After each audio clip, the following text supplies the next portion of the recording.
చతుర్భుజం ప్రసన్నవదనం ధ్యాయేత్ సర్వవిఘ్నోపశాంతయే.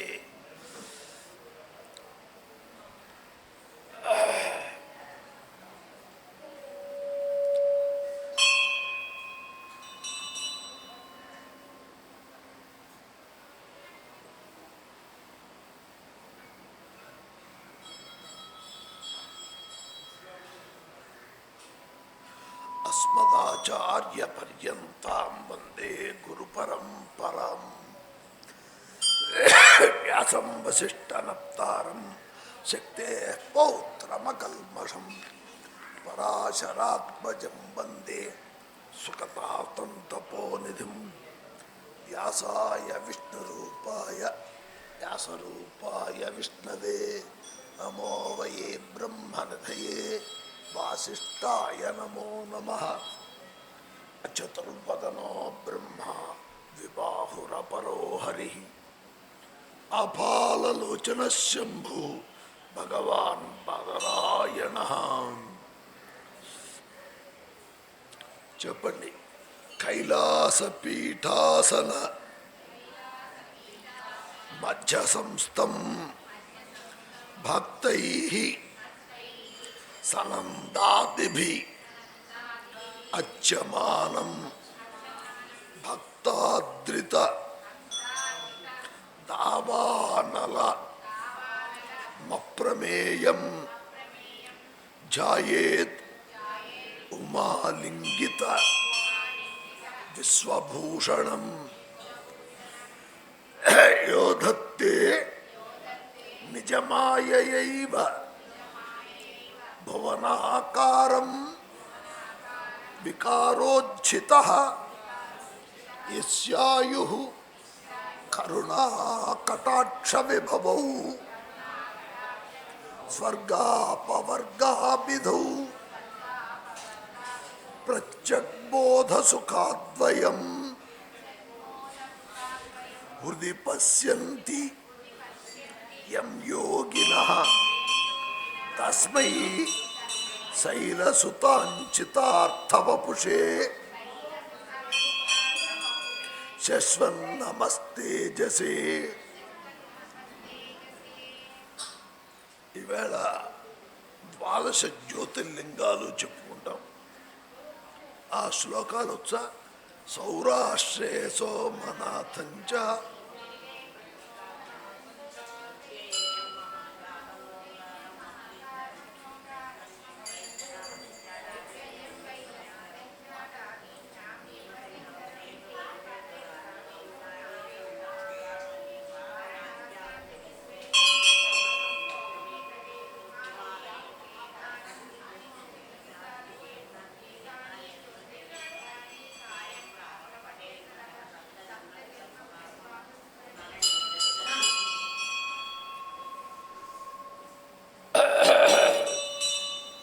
జ్యోతిర్లింగములు. లింగము అంటే అరూపరూపి అన్న. భగవంతుడికి రూపం లేదు, తేజోమూర్తి, తేజస్సే ఆయన. అవుతే ఆ విధంగా మనం పట్టుకోలేమని ఆయన మనకు అందుబాటులో ఉండాలి. ఇప్పుడు ఎట్లాగంటే చిన్న పిల్లలు ఉంటారు, వాళ్ళు అమ్మా నాన్న కోసం ఏడుస్తారు, వాళ్ళు ఎత్తుకోవాలంటే వాడు ఇట్లా చేతులు పెట్టి రారా ఎత్తుకుంటా అంటాడా తండ్రి? ఏం చేస్తాడు? ఆయన పొంగి చేతులు వాడి దగ్గరికి పోనిచ్చి వాడిని పైకి లేపుతాడు. భగవంతుడు కూడా తన స్థితి నుంచి దిగి మన్ని ఉద్ధరించడానికని అనేక మార్గాల్ని చెప్పాడు. వేదము అంతే. వేదమంతా కూడా రెండే రెండు మార్గాలు చెప్పింది. కర్మ మార్గం చెప్పింది, జ్ఞాన మార్గం చెప్పింది.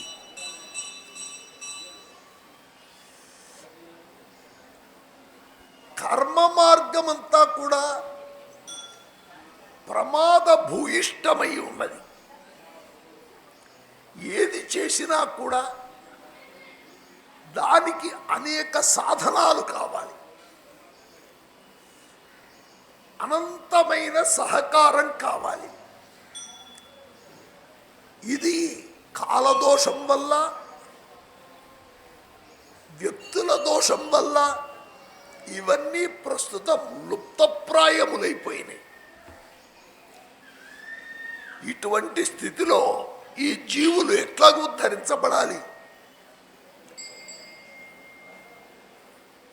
కర్మ చెయ్యకుండా జ్ఞానం చాలా గొప్పది కదా అని ప్రయత్నం చేస్తే అది కూడా మనకి పతన హేతువు అవుతుంది. అందువల్ల శుద్ధ కర్మ మార్గం కూడా విడిచిపెట్టడానికి వీల్లేదు. శంకరాచార్యుల వారు ఒక చోట ప్రతిపద గహన ప్రత్యవాయాఖ్యం శ్రౌతం సకర్మ అంటాడు. ప్రతి పదం అనే పదానికి అడుగు అని ఒక అర్థము, ఇంకొక అర్థం మాట, పదం. ప్రతి పదం, ఏ పదం చేస్తామన్నా, ఎటు అడుగేస్తామన్నా, ఏ మంత్రం చెప్తామన్నా గహనం అర్థం కాదు. అర్థం కాకపోతే పోయిందయ్యా, ఏదో చేస్తానయ్యా అంటావా? ప్రత్యవాయాకులాఖ్యం, దానివల్ల ప్రత్యవాయవం పుడుతుంది. ప్రత్యవాయం అంటే పాపం అన్నమాట. సరిగా చేయకపోతే చాలా ఇబ్బంది పెడుతుంది.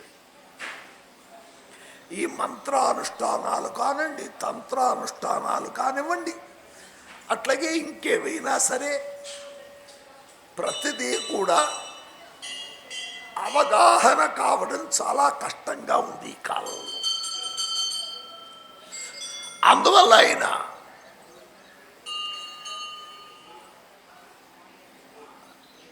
ఇదంతా కూడా, ఈ ప్రపంచమంతా కూడా మనకి చూడటం చేత కావట్లేదు. ఈ భువనాకారంగా మారినటువంటి వాడు పరమేశ్వరుడే. ఆ పరమేశ్వరుణ్ణి పరమేశ్వరుడుగా మనం చూడలేకపోతున్నాం. అందువల్ల దీన్నంతా కూడా ఒక లింగ రూపంలో ప్రవేశపెట్టాడు ఆయన. లింగం అంటే సమస్త ప్రపంచము దేని యందు లీనమై ఉంటుందో అది లింగం. ఈ లింగములు అంటే వాటిల్లో ఒక విధమైనటువంటి దివ్యమైనటువంటి తేజస్సు ఉంటుంది. ఆ తేజస్సుని కనుక మనం చూడటం చేతవుతే ఉద్ధరింపబడతాం. అట్లాగే ఇప్పుడు సైన్స్ ప్రకారంగా కూడా మనకి 12 జ్యోతిర్లింగాలు, వాటి యొక్క స్థితి ఇది చూసి ఎక్కడెక్కడ ఏ ఏ లింగము అని చూసి ఈవేళ మేధావులు, సైన్సిస్టులు అనేటువంటి వాళ్ళు చాలా నోరు వెళ్ళబెట్టారు, ఆశ్చర్యపోయారు.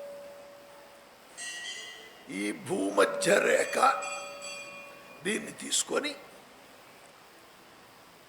ఈ భూమి స్థిరంగా కదలకుండా ఉండటానికి తగ్గట్టుగా అక్కడక్కడ ఆ లింగాలు స్థాపన్నాయి అని వాళ్ళు చెప్తున్నారు.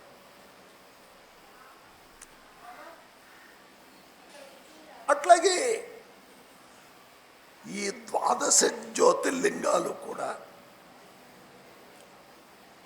స్వయంభూలింగాలు కావు.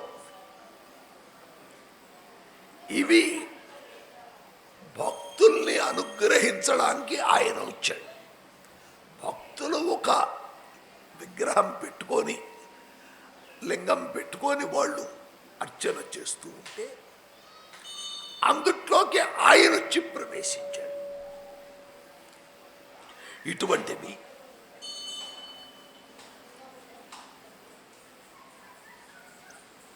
శివలింగ మహాత్మ్యం. అది దాన్ని మాకు విశదంగా చెప్పమన్నారు. సకల తీర్థములు లింగమయములు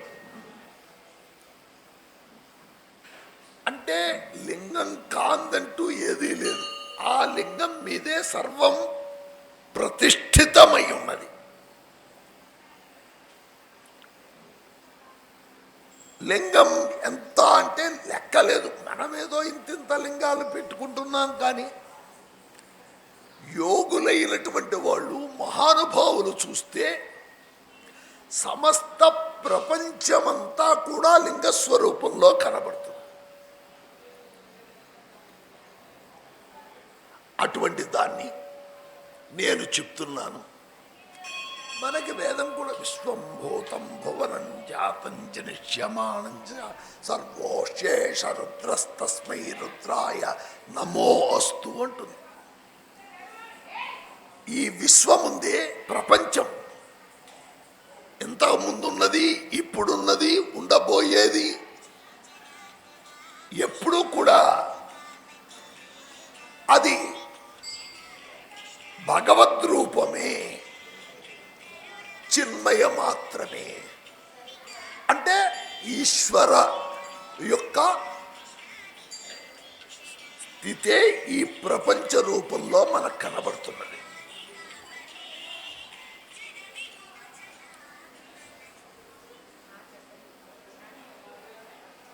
అటువంటిదయ్యా ఇదంతా కూడా ప్రజలకి ఉపకారం చేయడం కోసమని చెప్పారు. మామూలుగా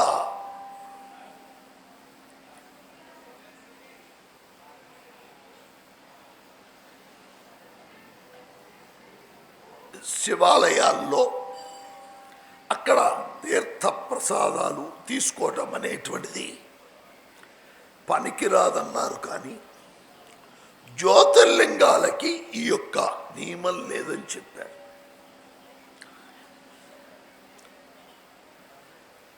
జ్యోతిర్లింగముల యొక్క ఉపలింగాలు కూడా ఉన్నాయి.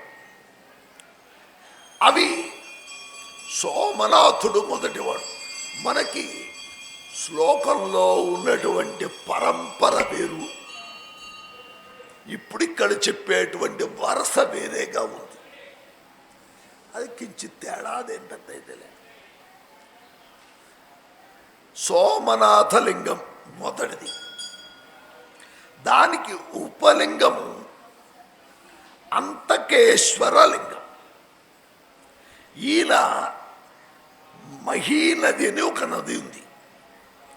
ఆ నది సముద్రంలో కలిసే చోట ఉంటుంది. ఇది సోమనాథుడి యొక్క లింగం. మల్లికార్జునుడని మనకి శ్రీశైలం ప్రసిద్ధమైనటువంటిది. దాని ఉపలింగం రుద్రేశ్వరుడు. ఇది భృగుకక్ష అని ఒక ప్రాంతం, ఆ ప్రాంతంలో ఉంటుంది ఈ ఉపలింగం. చాలా గొప్పది. అట్లాగే ఓంకారేశ్వర లింగం, దీని ఉపలింగం కర్దమేశ్వరుడు అనే పేరుతో, అది బిందు సరోవర తీరంలో ఉంటుంది గుజరాత్లో. కేదారేశ్వర లింగం, దాని ఉపలింగం భూతేశ్వర అనే పేరుతో యమునా నదీ తీరంలో ఉంది. అట్లాగే భీమశంకరునికి సంబంధించినటువంటి ఉపలింగం భీమేశ్వరుడు, అది సస్య పర్వతం మీద ఉంటుంది. అట్లాగే నాగేశ్వరుడికి సంబంధించినటువంటి ఉపలింగం భూతేశ్వరుడు. ఇది మల్లిక అని ఒక నది, సరస్వతి అని ఒక నది, ఆ నదులు కలిసే చోట దాని తీరంలో ఉంటుంది. రామేశ్వరానికి ఉపలింగం గుప్తేశ్వరుడు అని, ఘస్మేశ్వరుడు అని ఒక లింగం, దానికి ఉపలింగం వ్యాఘ్రేశ్వర లింగం. ఇవన్నీ కూడా అన్నింటినీ అందరూ ఆరాధించలేరు. ఒక్కటి పట్టుకోవాలి జీవితం తరించాలంటే ఎవరికైనా. ఆ ఒక్కదాని వల్ల తరిస్తారు.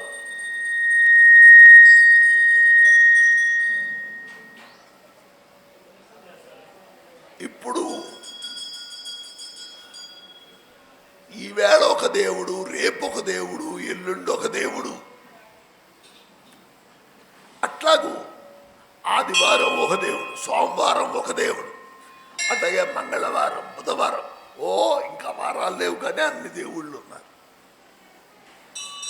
అది శాస్త్రీయమైనటువంటి పద్ధతి కాదు. ఒక దేవుణ్ణి మనస్సులో నిలుపుకొని ఆయన్ని ధ్యానం చేయటం అనేది తరించడానికి గొప్ప మార్గం. అది ఎవరిష్టం వాళ్ళది. లోకో భిన్న రుచి అని చక్కగా చెప్పారు.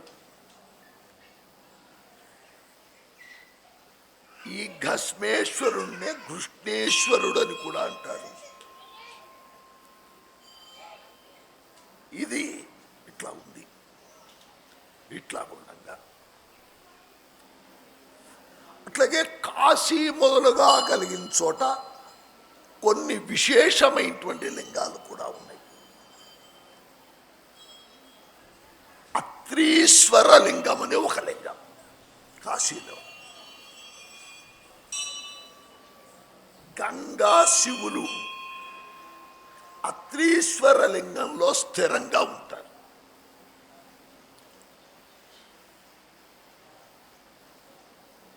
కాశీనగరం చాలా ప్రసిద్ధమైనటువంటిది. ఆయనకి నివాస స్థానం అది. కాశీ అంటే భూమి అనుకుంటున్నాం, అది కాదు, అదే లింగం. కాశీనే ఒక లింగం.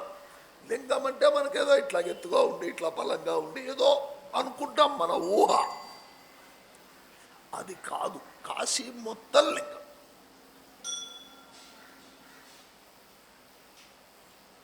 అట్లాగే అక్కడ కృత్తివాసేశ్వరుడని ఒక లింగము. ఆ గజాసురుడు యొక్క చర్మాన్ని కప్పుకున్నాయన. అట్లాగే తిలాభాండేశ్వరుడు, దశాశ్వమేధుడు, గంగాసాగరాది సంగమేశ్వరుడు, భూతేశ్వరుడు, నారేశ్వరుడు, అట్లాగే సిద్ధనారేశ్వర, దూర్వాసేశ్వర, ఇట్లాగూ చాలా ఉన్నాయి.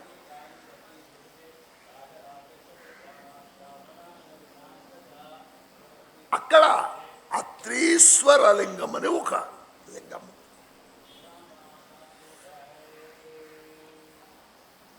ఆ అత్రి అంటే ఆమె మహాపతివ్రత. సరే, వాళ్ళు ఆమెని అత్రీశ్వరుడు యొక్క భార్య అయినటువంటి అనసూయని అనుగ్రహిస్తామని వస్తే గంగని ఎప్పుడూ నా దగ్గర ఉండు అని ప్రార్థించింది. ఆమె ఏముందంటే, అమ్మా నీవు చాలా గొప్ప పతివ్రతవి, నీ పాతివ్రత్యంలో ఒక నెల రోజుల పాతివ్రత్యాన్ని నాకు ఇస్తే ఇక్కడ ఉంటాను. గంగ అది దేవతలకు కూడా చాలా ఉపకారమవుతుంది. మనము ఆ పతివ్రతా స్త్రీలని దర్శించడం అనేటువంటిది చాలా గొప్ప పుణ్యప్రదమైనటువంటిది. మనకి పతివ్రతలు అంటే ఏదేదో రకరకాల ఊహలు చేస్తున్నాం. అది మనస్సుకి సంబంధించింది, బయట కనబడేది కాదు. ఒకప్పుడు ఒక చోట ఒక వేశ్య ఉండేది. ఆమె ఉత్తేది. ఆమె వాళ్ళకి భర్త అంటూ ఉండడు, పెళ్ళంటూ ఉండదు. ఏ రోజు వచ్చిన వాడు ఆ రోజు భర్త. ఆమె ఎవరొచ్చినా సరే వాడిని భర్తగా తలిచి వాడికి ఆ రోజున సకల రాజభోగాలు చేసి వాడు తిన్నాక తిని వాడికి సుఖాలు అందిస్తూ ఉండే. ఇట్లాగూ ఒక నియమంగా ప్రవర్తించింది ఆమె. ఆమెను చూసి విష్ణుమూర్తి ఆశ్చర్యపోయాడు. నిజంగానే ఇంత నమ్మకంగా చేస్తున్నదే అని ఆయనే పరీక్షించడానికి వచ్చాడు ఆమెకి. సరే వచ్చాడు. సరే ఆ రోజుకి మాట్లాడుకున్నారు. సరే ఈరోజు ఆయనకి అవకాశం ఇచ్చింది. ఏదో ఉత్తరయ్యాల శాల్వాలన్నీ కప్పుకొచ్చాడు. ఈ కప్పుకొచ్చిన ఆయన ఈరోజు భర్త కదా, అందువల్ల ఆయనకి ఆ డ్రెస్ అదంతా తీసి ఆయనకి అభ్యంగన స్నానం చేయిస్తామని వెళ్ళింది. ఒళ్ళంతా కుళ్ళిపోయింది. కుష్ఠురోగి న్యాయంగా అందరూ ఏం చేస్తే బా అంటారు. ఆమె అట్లా కలలేదు. సరే అట్లాగే వాడికి సేవ చేసింది, వాడికి భోజనం పెట్టింది. వాడి దగ్గర నుంచి చీము నెత్తురు కారుతున్నది. అదే తింది ఆమె కూడాను. సరే వాడు పక్క మీదకి వెళ్ళే స్థితి కూడా లేదు. ఈమె ఎత్తికెళ్ళి పక్క మీద పడుకోబెట్టి ఆయన పక్కన పడుకుంది. వీడు కాసేపు తగ్గి టక్కని చచ్చాడు. ఈ వచ్చిన ఆయన పతివ్రతా ధర్మంగా అమది. వాడు భర్త పోయినప్పుడు సహగమనం చేయాలిగా. అందువల్ల వాడికి సంస్కారం ఎవరు చేస్తారో ఆమె చేయాలి. అందువల్ల ఏర్పాటు చేసి ఆ చితి పేర్చుకొని దాని చుట్టూ ప్రదక్షిణం చేసి అందుట్లో తన శరీర త్యాగానికి సిద్ధపడిపోయి అప్పుడు విష్ణుమూర్తి ప్రత్యక్షమయ్యాడు. ఏమి పాతివ్రత్యమేనిది?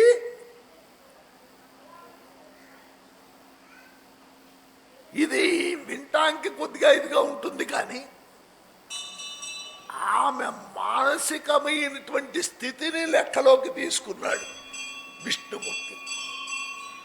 ఒక ధర్మాన్ని పెట్టుకుంది, ఆ ధర్మాన్ని పరిపూర్ణంగా నమ్మింది. అవసరమవుతే దేహత్యాగానికి సిద్ధపడిపోయింది. విష్ణుమూర్తి ఆనందించాడు. అది పాతివ్రత్యం అంటే ఏదో బయట చెప్పుకుండేది, బోర్డు పెట్టుకుండేది కాదు. అది ఎవరికి వాళ్ళకి ఆ నియమం అది దానివల్ల వస్తుంది. అందువల్ల గంగా ఈమెని అనసూయని ప్రార్థించింది. నేను పార్వతీదేవితో సమానంగా పవిత్రురాల్ని కావాలనుకుంటున్నా. సరే అంది. పాతివ్రత్యాన్ని ఇస్తారంది. ఆమె యొక్క గొప్పతనానికి మహాదేవుడు అక్కడ లింగం ఉంటే లింగంలోంచి ప్రత్యక్షమయ్యాడు. ఈమె ఆయనకి చాలా వరాలవి ఇచ్చింది.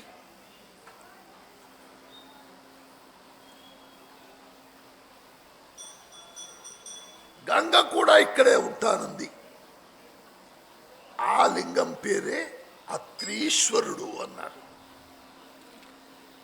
ఇట్లాగూ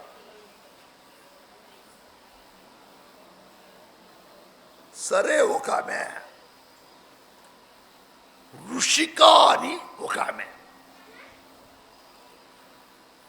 ఆమె గొప్పతనాన్ని చెప్తున్నారు.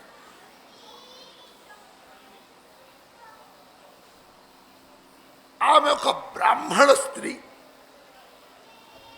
బ్రాహ్మణుడు యొక్క కుమార్తె ఒక బ్రాహ్మణుడిని వివాహం చేసుకుంది. ఆమెకి ఏదో ప్రారంధం వల్ల వైధవ్యం వచ్చింది.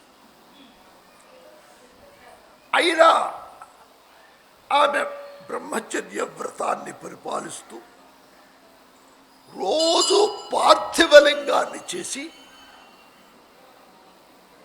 ఆ పార్థివలింగాన్ని రోజు కూడా భక్తి శ్రద్ధలతో చేస్తూ ఉండేది, దాన్ని ఆరాధించేది. లింగముల్లో చాలా రకాలున్నాయి.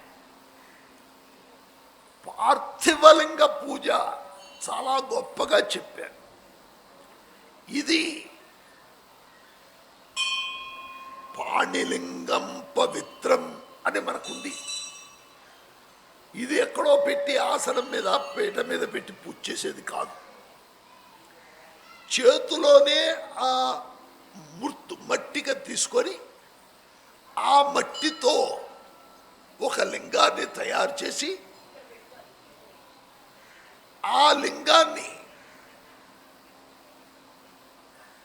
పూజ తర్వాత అది అయిపోయాక మళ్ళా దాన్ని జలంలో నిమగ్నం చేస్తారు. రేపటికి పనికిరాదు అది. మళ్ళా మనకి లింగార్చన, మహాలింగార్చన, సహస్రలింగార్చన చేస్తామే, అట్లా కొన్ని పద్ధతుల ప్రకారం చెయ్యాలి. ఆ పద్ధతిలో ఆమె చక్కగా ఈశ్వరారాధన చేస్తూ ఉంది. అవుతే అక్కడ ఒక రాక్షసుడు తిరిగేవాడు,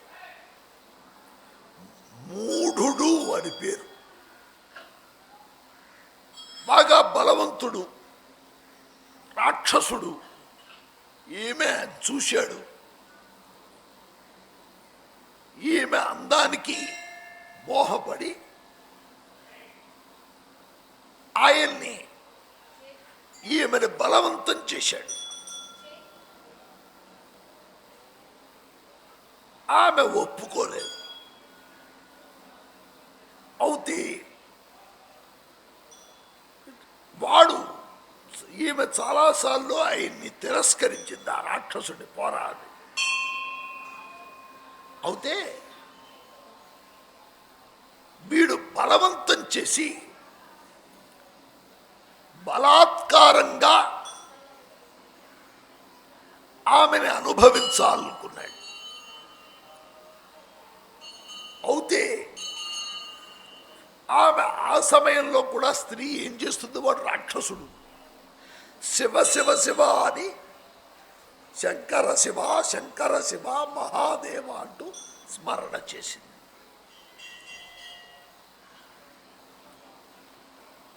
అట్లాగా ఆమె పిలిచేటప్పటికల్లా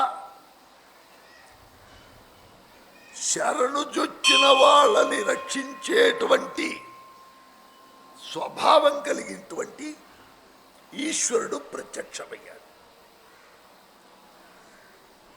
ఆయన వచ్చి కామపరవశుడైనటువంటి ఈ రాక్షసుడిని భస్మం చేసేసాడు.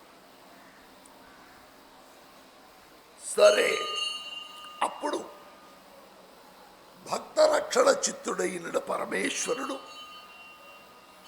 నువ్వేదైనా వరం కోరు అన్నాడు. అంటే ఆమె, అయ్యా మీరు నన్ను రక్షించారు, ఈ దుష్టరాక్షసుడు మీ వల్లే నాకు వెళ్ళిపోయాడు, మీ చరణముల యందు నాకు అనన్య భక్తి కావాలని కోరుకుంది. ఇంకేం కాక్కర్లేదని. అట్లాగే మీరు నేను తరించడం కాదు, ఇంకా చాలా భక్తులు ఉన్నారు, వాళ్ళందరూ తరించడానికి ఇక్కడే ఉండవలసింది అని ప్రార్థించి, సరే అక్కడ గంగ కూడా వచ్చింది. ఆమె కూడా నీకేదైనా వరమిస్తానంటే ఇక్కడ ఉన్నామని. అప్పుడు దేవనదైనటువంటి గంగని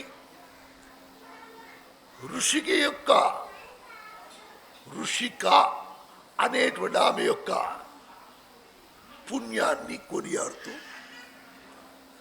వైశాఖ మాసంలో ఒకరోజు, అంటే అక్కడ ఆ ఆశ్రమంలో గంగ అక్కడ ఉంటుంది వైశాఖ మాసం. అట్లాగే అంది. ఆ విధంగా గంగ అనేటువంటిది వైశాఖ మాసంలో ఆ పతివ్రత ఋషిక ఉండేటువంటి చోట అక్కడ భగవంతుడి యొక్క విగ్రహం కూడా ఉంది. ఆ స్థానంలో వైశాఖ శుద్ధ సప్తమి నాడు అక్కడికి వెళ్తే గంగా స్నానం చేసినట్టు.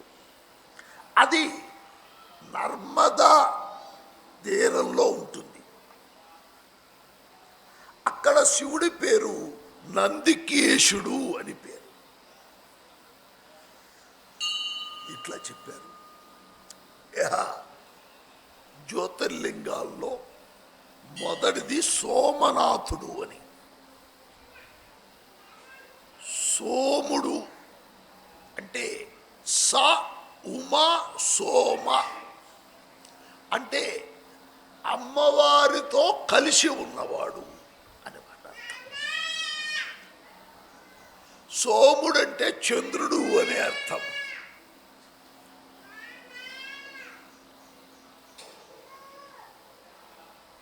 ఆ చంద్రుణ్ణి అనుగ్రహించడానికే ఈయన అవతరించవలసి వచ్చింది.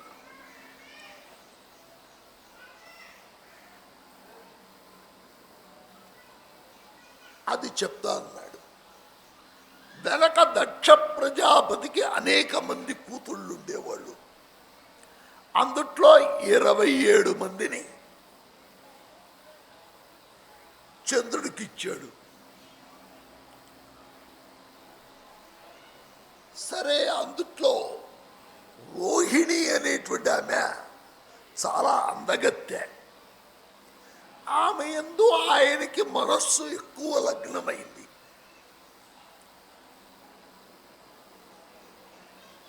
మనస్సు లగ్నం కావడం కానీ అందం అనేది ప్రధానం కాదు.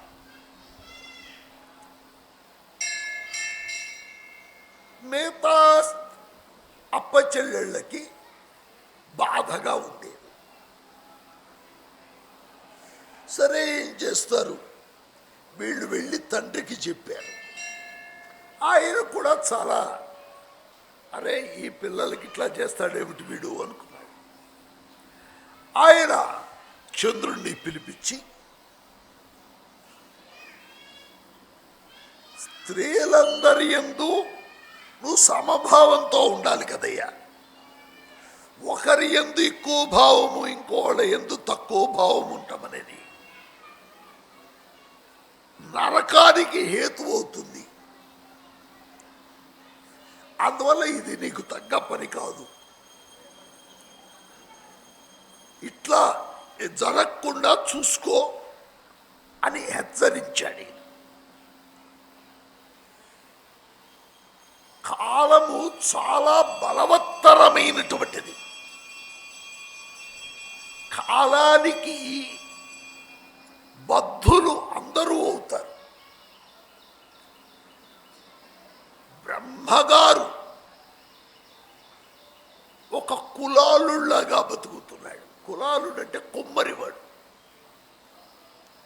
ఆయనకి ఇదంతా ఎందుకంటే విధికి బద్ధుడు.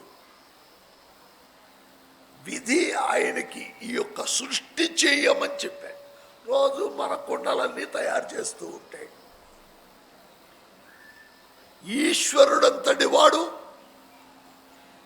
కపాలం పట్టుకొని భిక్షకి వేయే. ఆయన స్వతంత్రుడా? అట్లాగే విష్ణువంతటి వాడు దశావతారాలు. ఏం కావాలని పుట్టాడా ఆయన? తప్పదు. ఆయన్ని ముట్టేవాళ్ళు పైన ఉన్నారు. ఆ ముట్టేవాడికి భయపడి చేపగా, పందిగా, అట్లాగే ఇంకో రూపం, ఇంకో అన్ని ధరించాడు ఆయన. ఆయనకి ఇష్టమై కాదు, రాత. ఇట్లాగూ సూర్యో భ్రామతి, సూర్యుడు తిరుగుతూ ఉన్నాడు పొద్దున్న లేచినప్పటి నుంచి పని పట లేకుండా. చంద్రుడు, ఆయన్ని కూడా రాహు వచ్చి మింగుతాడు. ఇదంతా ఏమిటి? వీళ్ళని కంట్రోల్ చేసేటువంటి ఇంకా ఉత్తమమైందేదో ఉంది.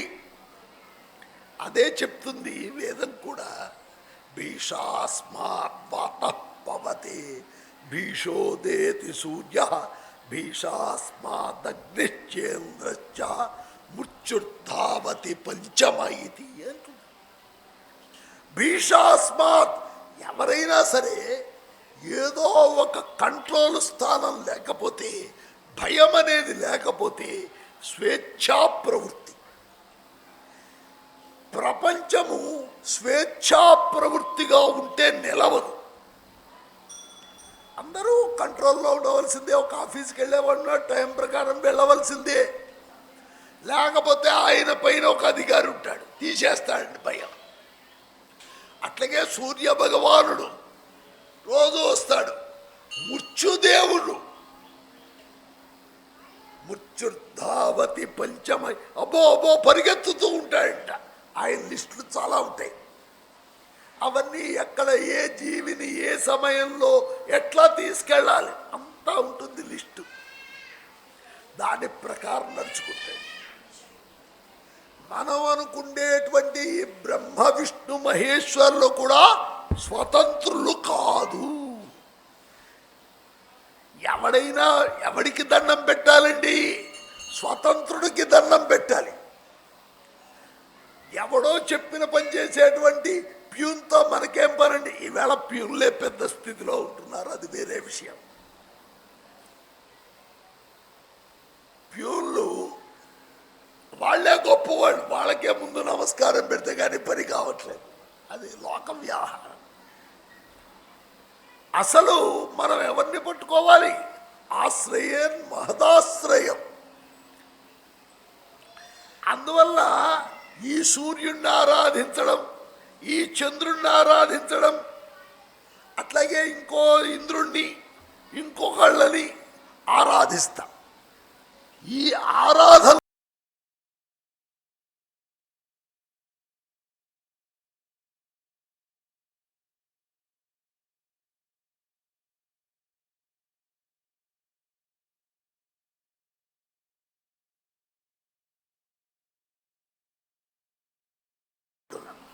వీళ్ళు కూడా మనకంటే గొప్ప శక్తిమంతులు, అందుట్లో అనుమానమేం లేదు. వాళ్ళని ఆరాధిస్తే మనకి అంటే ఏమిటి? ఆయనకు ఆరాధన లేదు, ఆ పరమాత్మని తెలుసుకోవటమే ఆరాధన. బ్రహ్మ విచారం అంటారు, బ్రహ్మ పూజ అన్నారు. అక్కడ విచారణ చేయడం అంటే ఏమిటి? ఆయన యొక్క నిజానురూపాన్ని అనుసంధానం చేసుకోవడం. అది ఎక్కడుందయ్యా? మన దగ్గరే ఉంది. దాన్ని జాగ్రత్తగా తెలుసుకోవటమే మనం చేయవలసినటువంటి గొప్ప పని అని చెప్తున్నాడు. సరే, అట్లాగూ చేశాడు.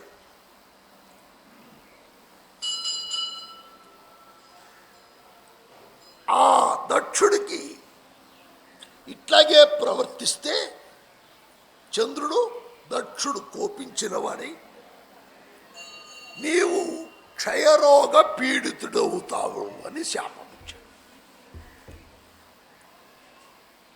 ఆ క్షయరోగం వల్ల క్షీణిస్తాడు, చాలా దుఃఖిస్తాడు, అటువంటి దుస్థితి ఏర్పడుతుందని చెప్పేసి ఇప్పుడేం చెయ్యాలి? దేవతలంతా కూడా ఆహాకారాలు పెట్టారు. అర్రే ఇంత శాపం పొందాడే, ఈ శాపంలోంచి ఈయన్ని రక్షించేవాడెవడు? అప్పుడు వశిష్ఠాది మహర్షుల్ని శరణు కోరితే నువ్వు ఈశ్వరారాధన చేయవయ్యా. అట్లాగే ఆయన తన పాపాన్ని పోగొట్టుకోవడానికని ప్రభాస తీర్థం, భాసం అంటే బాగా ప్రకాశించేదాన్ని భాసం అంటారు.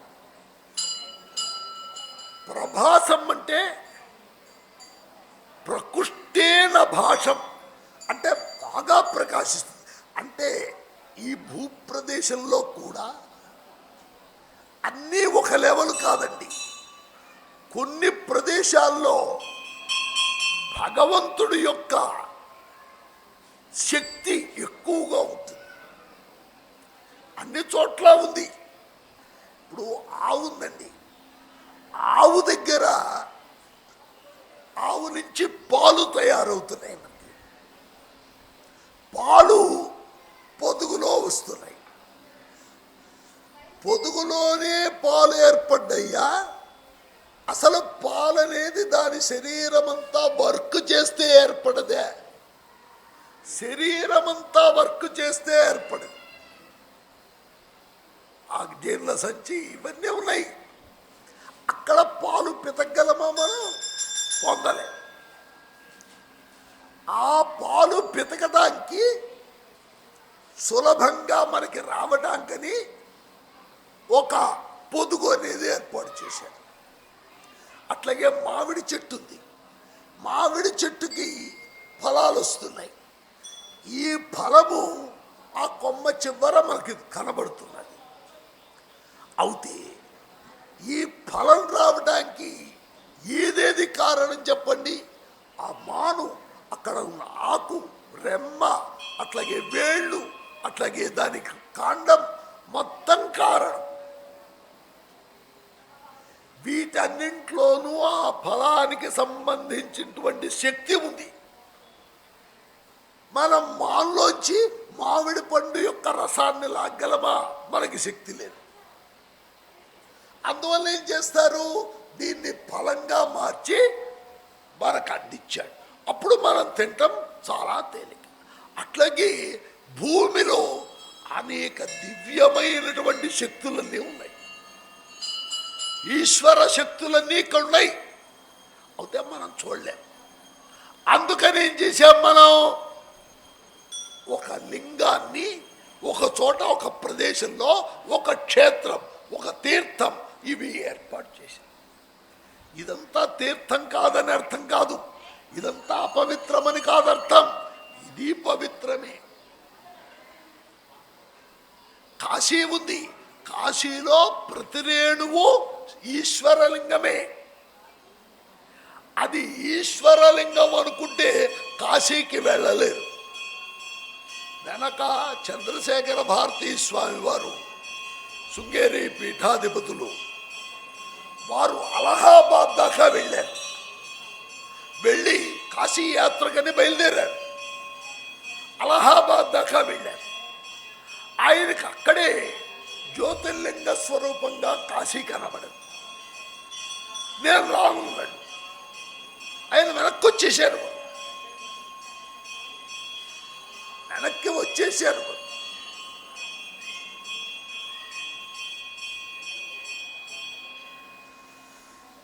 ఇట్లాగూ దివ్యమైనటువంటి కంచె పరమాచార్య స్వామి వారు కాశీ వెళ్తే అక్కడ ఆయన ఈ దేహ కృత్యాలు ఉంటాయి కదా, ఇవి తీర్చుకోవాలి కదా. తీర్చుకోవాలంటే ఇక్కడ తీర్చుకోవడం ఆయన చిచి అని పడవ వేసుకొని గంగ దాటి అవతల ఒడ్డుకు వెళ్ళి అక్కడి నుంచి 2 మైళ్ళు వెళ్ళి అక్కడ తీర్చుకున్నారు. అంటే ఆయన కళ్ళకి ఇదంతా ఈశ్వరమయంగా కనబడదు. మనకు అట్లా కనబడట్లేదు కాబట్టి మనకి భయం లేదు. మనమేమనుకుంటున్నాం, విశ్వేశ్వరుడు అంటే ఆ 4 గోడ మధ్యలో అక్కడ ఉన్నటువంటి ఆ లింగమే విశ్వేశ్వరుడు. మిగతాది కాదు, మనకేం భయం లేదు. ఆయన చెప్పులు వేసుకు తిరుగుతాం, ఇంకోటి చేస్తాం, అన్నీ చేసేస్తాం. అట్లా ఉండేవాళ్ళు, అట్లాంటి దివ్యమైనటువంటి దర్శనాన్ని చేసేవాళ్ళు వెనక. సరే, అట్లాగే ఈయన ఈశ్వరారాధన చేయడం మొదలుపెట్టాడు ప్రభాస తీర్థంలో. ఈ తీర్థముని ఎందుకు ఎన్నుకోవాల్సి వచ్చింది? ఇక్కడ కూర్చొని తపస్సు చేయకూడదా? ఇక్కడ చేయొచ్చుగా. తీర్థానికి ఎందుకు వెళ్తాం? క్షేత్రానికి అవసరమా? అంటే మనం ఎప్పుడు కూడా తక్కువ శ్రమపడి ఎక్కువ లాభాన్ని పొందాలని ఆలోచిస్తాం అందరం. ఎక్కువ శ్రమపడి తక్కువ ఫలితాన్ని కొడతామా? 100 రూపాయలు పెట్టుబడి పెట్టి పావలా లాభాన్ని కొడతామా? కోరకూడదు. అట్లాగూ ఈ క్షేత్రములనేటువంటివి ఎక్కడైతే భగవంతుడి యొక్క దివ్య శక్తి ఎక్కడైతే ఎక్కువ ప్రతిష్ఠితమై ఉంటుందో ఆ ప్రతిష్ఠితమైనటువంటి ప్రదేశాల్లో మనం ఏదైనా ఇక్కడ శివ అంటే ఒకసారి ఇక్కడ పుణ్యం వచ్చింది, అక్కడ ఈశ్వర అనుసంధానం చేస్తే వాడికి కొన్ని కోట్ల రెట్లకు ఫలితం వస్తుంది. అటువంటి క్షేత్రము ప్రభాస తీర్థం. ఋషులంతా దాన్ని ఆయనకి రికమెండ్ చేశారు, అక్కడికి వెళ్ళి చేయవయ్యా. సరే అన్నాడు. ఆయన వెళ్ళాడు, శివుణ్ణి ఆరాధించాడు.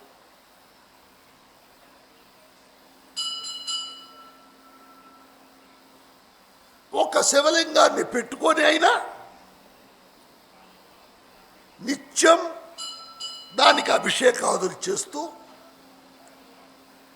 తనని క్షయరోగ పీడితుడు కాకుండా చేయవలసిందని ప్రార్థించాడు.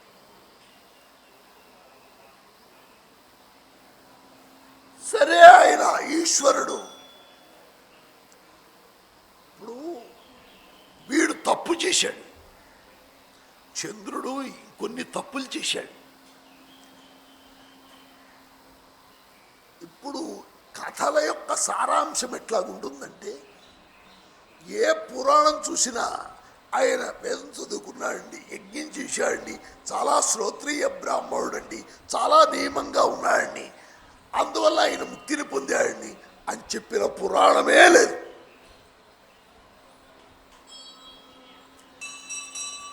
ఎంతసేపు పురాణంలో ఏం చెప్తాడంటే, వాడు దొంగతనం చేశాడండి, వాడు తాగాడండి, వాడు చెట్ల పేకాడాడండి, వాడు బాగా దొంగ తిరిగాడండి, చదువు లేదండి, వేదాన్ని ద్వేషించాడండి, ఏదో చెప్తారు. ఈ చెప్పిన వాడు ముక్తిని పొందాడండి అన్నాడు చివరికి తీసుకెళ్ళి. గుణనిధి కథ అదేగా మనం చెప్పుకున్నాం. అట్లాగే ఇంకోటి అందరూ కూడా ఏమిటి చెప్పడం, ఏ శ్రోత్రియులు లేరా ప్రపంచంలో? వాళ్ళ కథలు చెప్పచ్చుగా, చెప్పడే ఎంతసేపు ఉన్నా. అంటే మనకి ధైర్యం ఎప్పుడు వస్తుందండి? ఆయన బాగా నియమంగా ఉన్నాడండి, నిప్పులంటే బ్రాహ్మణుడండి, ముక్తి పొందాడండి.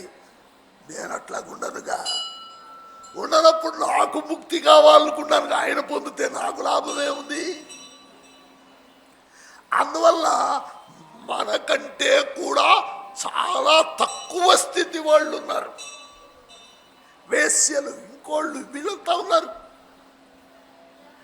అటువంటి వాళ్ళే ఒక్కసారి ఆ భగవంతుడి మీద మనస్సు పెట్టి ఒక నియమానికి కట్టుబడ్డ వాళ్ళు ముక్తిని పొందారు.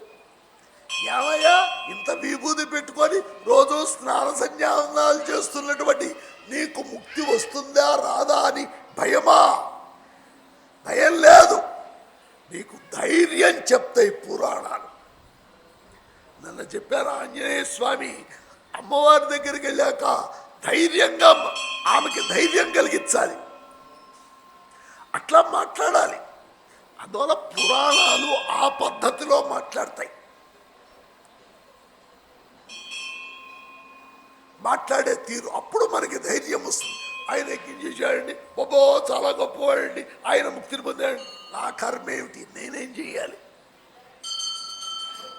అందువల్ల చంద్రుడు తప్పు చేశాడు, శాపగ్రస్తుడయ్యాడు, అయినా భగవంతుడి యందు మనస్సు పెట్టాడు.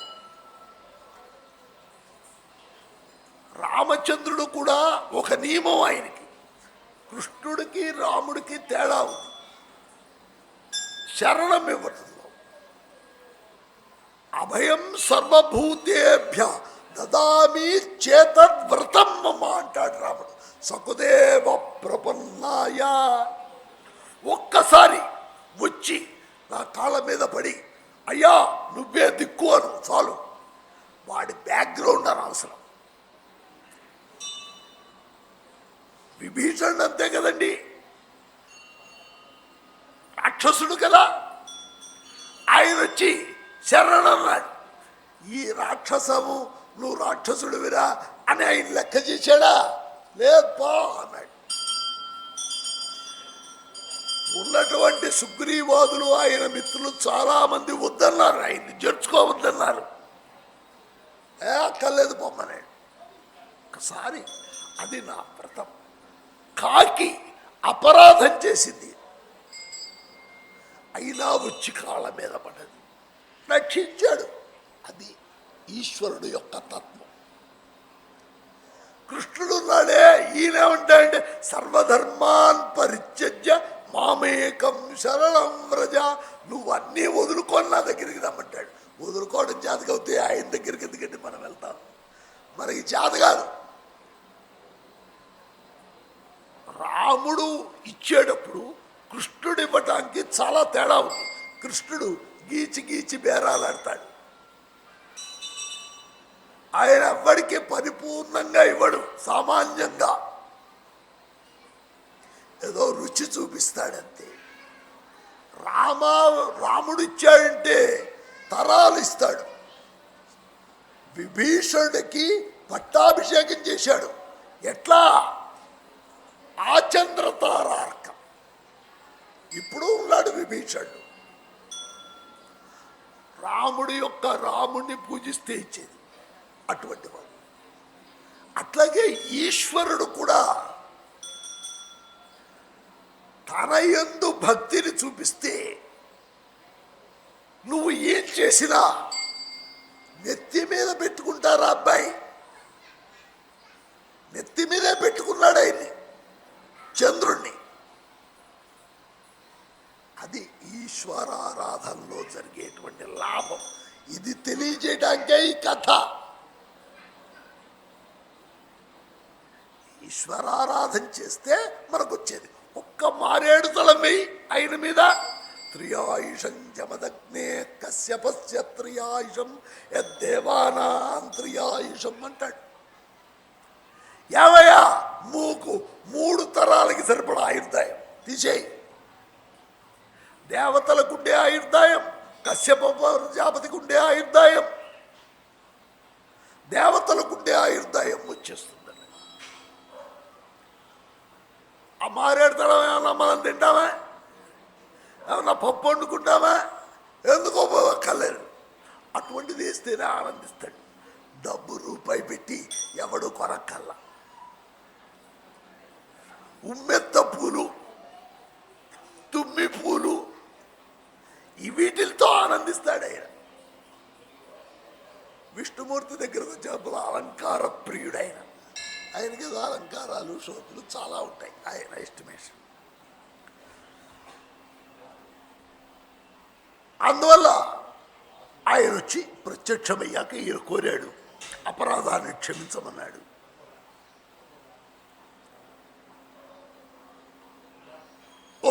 అప్పుడు ఈశ్వరుడు దక్ష ప్రజాపతి ఇచ్చిన శాపాన్ని నేను ఉపసంహరించాను, దానికి వేరే మార్గం చెప్తాను అని చెప్పి ఒక పక్షం పాటు క్షీణించేటట్టు, ఒక పక్షం అభివృద్ధి పొందేటట్టు చేశాడు.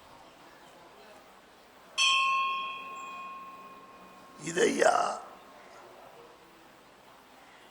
అతని పేరుతో ఈశ్వరుడు సోమేశ్వరుడుగా అతని పేరుతోతే ప్రసిద్ధిని పొందుతూ సోమేశ్వర లింగమని అట్లా ఉన్నాడు. ఆయన్ని కనుక ఎవరైనా పూజిస్తే క్షయ, కుష్టు మొదలుగా గల రోగాలు పోగొడతాడు. అటువంటి గొప్పదై అక్కడ సోమకుండం అని కుండం కూడా ఉంది. అందుట్లో స్నానాదులు ఇత్యాదులు చేస్తే ఏవైనా శారీరకమైనటువంటి రోగాలుంటే అవన్నీ కూడా తొలగిపోతాయి, రోగాలన్నీ నశిస్తాయి.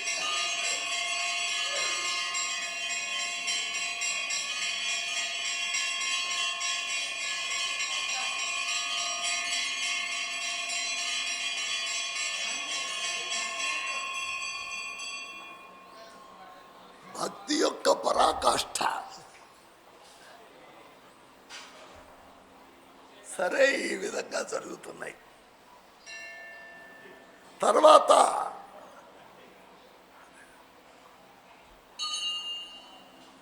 ఇప్పుడు కలికాలం వల్ల అన్నీ కూడా రూపాంతరాలు చెందిపోయినాయి.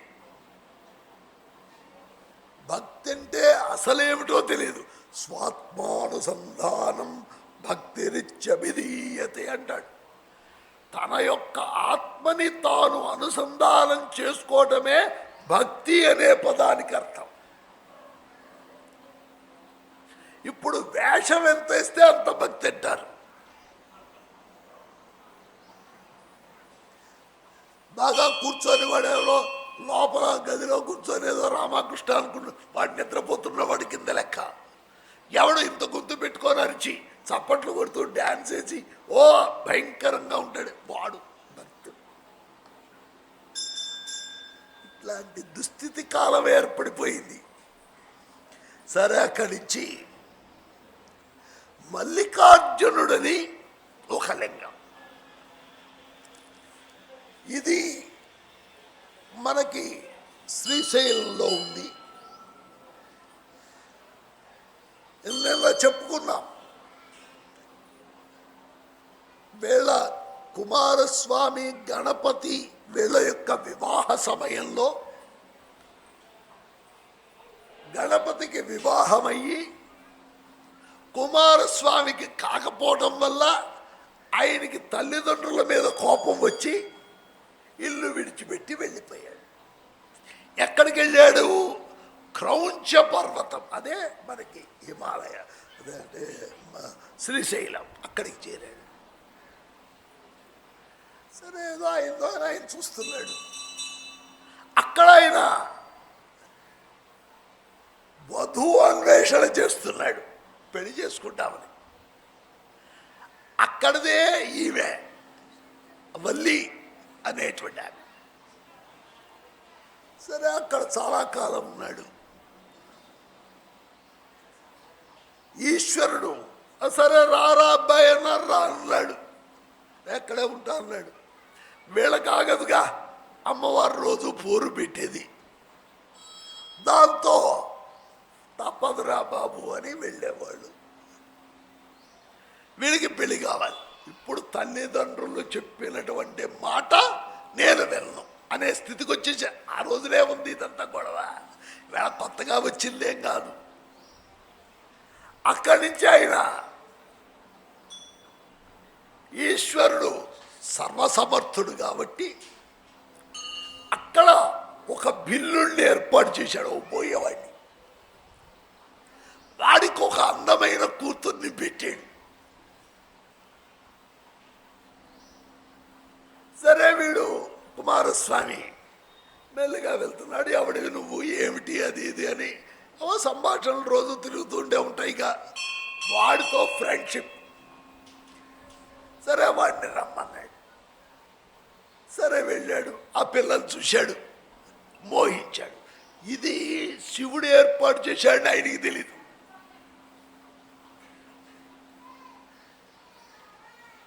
ఆ పోయేవాడుగా ఉన్నవాడు శివుడు భక్తుడేవాడు. వాడి కూతుర్ని చూసి చేశాడు. అక్కడి నుంచి అమ్మవారు మల్లిక. మల్లిక అంటే అమ్మవారి పేరు. అది మల్లిక అని మామూలుగా మల్లె పుష్పము అనే అర్థం కూడా ఉంది. అర్జునుడు అంటే అర్జున శబ్దానికి మద్ది చెట్టు అని అర్థం. అర్జునుడు అంటేనే ఈయన కూడా తెల్లగా మద్ది చెట్టులాగా బాగా బారుగా దృఢంగా ఉండేవాడు కాబట్టి ఈయనకి మల్లిక అదే అర్జున అని పేరు. ఈ అర్జున శబ్దం శివవాచకం కూడా. అందువల్ల మల్లికార్జునుడు అంటే అమ్మవారితో కలిసి ఉన్నటువంటి అయ్యవారు. దాని మీద శంకరాచార్యుల వారు సౌందర్యధారులు శివానందలలో శ్లోకం కూడా చెప్పారు. సంధ్యారంభ విజృంభిత అని. ఆ సంధ్యాకాలంలో అక్కడ ఉండే అమ్మవారితో ఆయన చాలా ఆనందంగా ఉంటాడు. సరే వారు ఆ మల్లికార్జునుడు అనేటువంటి ఆయన ఆ బోయవాడు ఒక విగ్రహం పెట్టుకుంటే ఆ విగ్రహమందు ప్రత్యక్షమై అక్కడి నుంచి ఈ కుమారుణ్ణి చూడటానికని ప్రతి పూర్ణిమ నాడు అమ్మవారి మకాం ఇక్కడ, ప్రతి అమావాస్య నాడు అయ్యవారి మకాం ఇక్కడ కొడుకు దగ్గర. ఇద్దరూ కలిసి ఒకసారి ఉండలేదు, ఎవరు దూర వాళ్ళు ఉన్నారు. సరే ఇట్లాగుండి అక్కడ వచ్చినటువంటి భక్తుల్ని అనుగ్రహిస్తూ వచ్చారు. అక్కడ సహజంగా అది గొప్ప పుణ్యక్షేత్రం, శక్తి క్షేత్రము. అమ్మవారు కూడా ఉంది అక్కడ, భ్రవరాంబ అమ్మవారు. సరే అయ్యవారు అటువంటి జ్యోతిర్లింగాల్లో పచ్చోట అట్లా ఉండదు, కొన్ని అట్లా ఉన్నాయి. దాన్ని దర్శిస్తే ముక్తులవుతారని మల్లికార్జున నామకమైనటువంటి లింగం రెండవ జ్యోతిర్లింగం అని చెప్పారు. తర్వాత మూడవ జ్యోతిర్లింగాన్ని గురించి చెప్తున్నారు. హరయే నమః, హరయే నమః, హరయే నమః. మీరు ఏమన్నా పాట పాడతారేమో నా పేరు.